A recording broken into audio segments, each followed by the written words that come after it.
আমরা এখন যাইতেছি জাবলে উহুদ, পূর্ণ পাহাড়।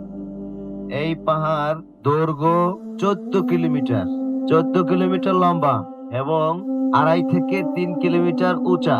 এটা একেবারে বোঝা যায় না, বিশাল পাহাড় তো। এক এক জায়গা দিয়ে এক এক উঁচা, আবার আর এক জায়গা দিয়ে একটু নিচা।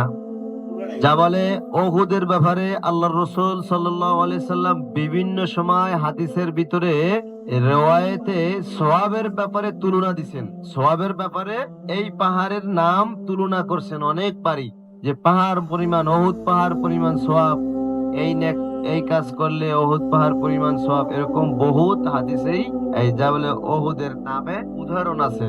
হাদিসের রিওয়ায়েতে ওহুদ পাহাড়ের উদাহরণ আছে। এবং বিশেষ করে আল্লাহর রাসূল বলছেন যে, হে সাহাবারা, আমি ওহুদকে ভালোবাসি, তোমরা ওহুদকে ভালোবাসো। হাতের বামে একটা গ্রিল দিয়া দেখেন, গ্রিলের মতো ওয়াল করা, গ্রিলও আছে আবার একটু পিলার করা আছে। ওইটার ভিতরে 70 জন সাহাবী এই ওহুদের ময়দানে যুদ্ধে শাহাদাত বরণ করছে। তখন আল্লাহর রাসূল বলছিলেন সাহাবাদেরকে নিয়া ওই জান্নাতুল বাকিতে মাটি দেওয়ার জন্য। যখন ওনাদের লাশ নেওয়া হইল, লাশ নিয়ে চলতেছিল, এমত অবস্থায় এই অহুদ পাহাড় জায়গা থেকে উইছা সাহাবাদের পিস পিস রওনা হয়েছিল। তখন আল্লাহ রসুল ধমকি দিছে, হ্যাঁ জাবল অহুদ, তুমি ধৈর্য ধারণ করো, আল্লাহ পাকের হুকুমে জাবল অহুদের সেই জায়গায় চলে যাব।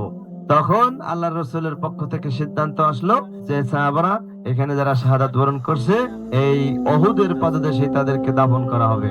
এবং এখানে যাকে দাফন করা আছে হযরত হামজা রাদিয়াল্লাহু তাআলা আনহু, আল্লাহর রাসূলের চাচা, তাকে আল্লাহ পাক স্বয়ং তার ফেরেশতা দিয়া হাউজে কাউসারের পানি দিয়া গোসল করাই দিবেন।